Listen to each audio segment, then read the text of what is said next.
All right, so funny enough, you were telling me during the break, you actually founded your firm about 25 years ago to the date. In April, we will have our 25th anniversary. We founded it just at the start of 2000, leaving Goldman as the #1 analyst. I had this crazy idea to do independent research without any conflicts of interest. And we, at that point, definitely thought the dot-com boom was a bubble.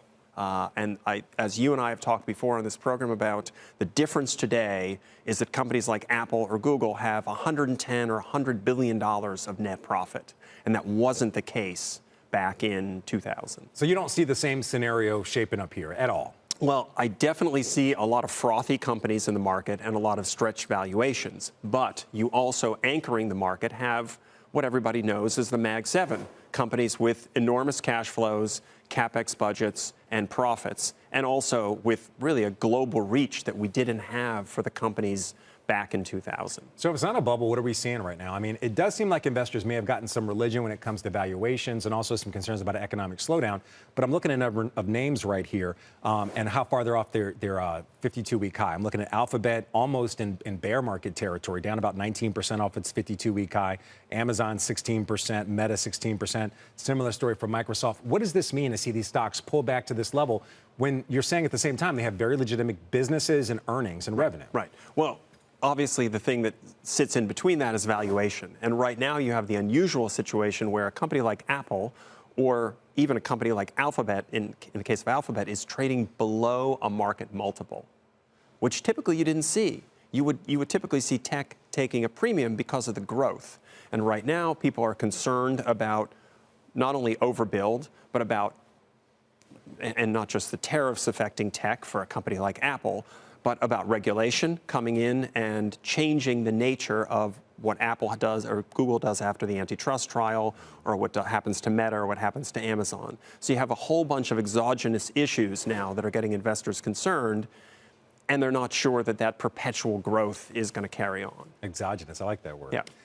By the way, we're talking about forward PE ratios. Alphabet is trading below the market, but I look at other stocks. Microsoft's at 28 times, Yep. Meta's at 24 times, Amazon's at 32 times, and Apple is at 29 times. Right. And speaking of Apple CEO Tim Cook visiting China this week, also meeting with the country's commerce minister as the company looks to reverse the trend of falling sales there. Our Steve Kovac joins us with much more. Steve, good morning.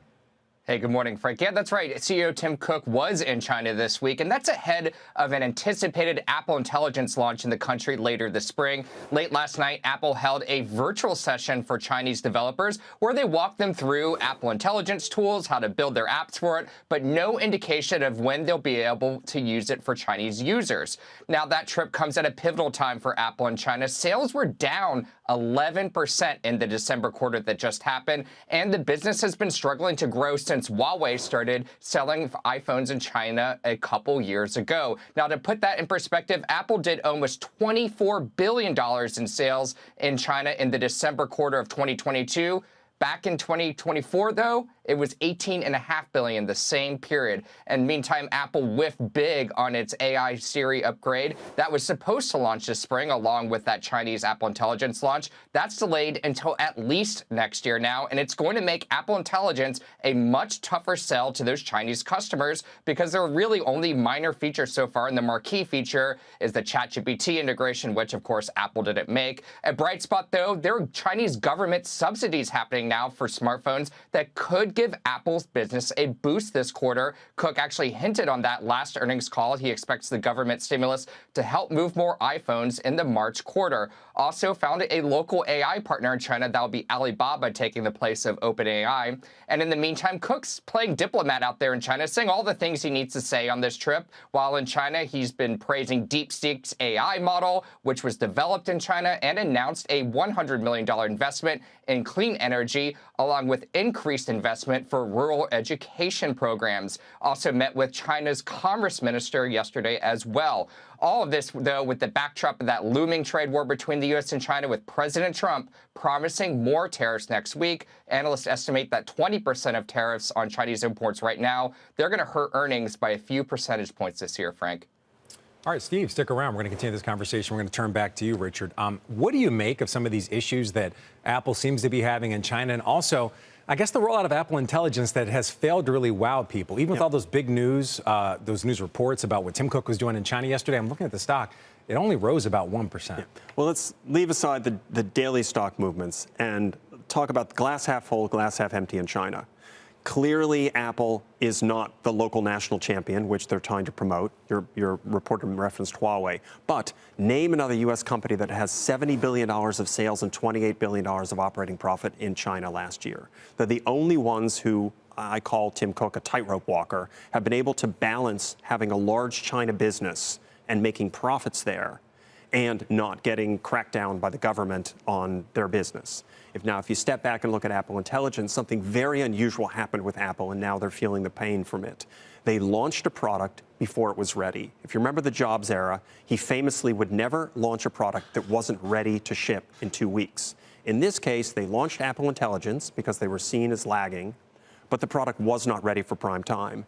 And now what you see is the fallout, some executive changes, them admitting that the new Siri version won't be coming for another year, and they're having to deal with the fact that they broke the Apple rule of the iron Apple rule of don't launch a product before it's ready. You know, it's a fair point. It's a point that other people have made also, in all fairness. But at the same time, I think you hit on one of the issues there. The stock was kind of falling behind some of its other AI peers in the quote-unquote Mag 7 or Lag 7, whatever you call it now. And it really seemed like the company needed to make a statement that it did have an AI product. So even though it wasn't ready for prime time, it seemed to work, at least in the short term. It did, but I'm going to say something that you might laugh at. I think the reason people buy new iPhones, especially with a 1.35 billion user installed base, is because they want a new product. So a slim form factor iPhone 17 might be way more important than Apple Intelligence features that you have to explain to your friends and try to figure out how to use yourselves. All right, Steve, we didn't forget about you. We're almost out of time. Very quickly, when it comes to China, when do you expect Apple Intelligence to roll out? And will it be ready for prime time there?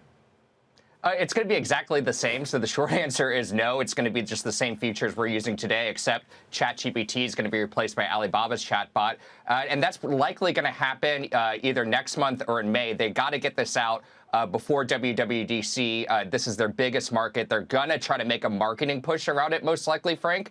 But again, the features just aren't there. They're not comparable with what you see with Huawei. And to Richard's point, it does kind of come down to hardware as well. Chinese customers love cool new form factors. Richard hinted at that slim iPhone Air that they're calling it that might come out later this year. That could be kind of a game changer there. But when it comes to things like foldable phones and things like that, the Chinese customers tend to gravitate towards the stuff with the bigger, better features. So it might not even be a software problem here to get things going in China. Again, they got to innovate in the hardware as well, Frank. All right, Richard Kramer, Steve Kovach, appreciate both of you. Thank you both for your time and for your insight.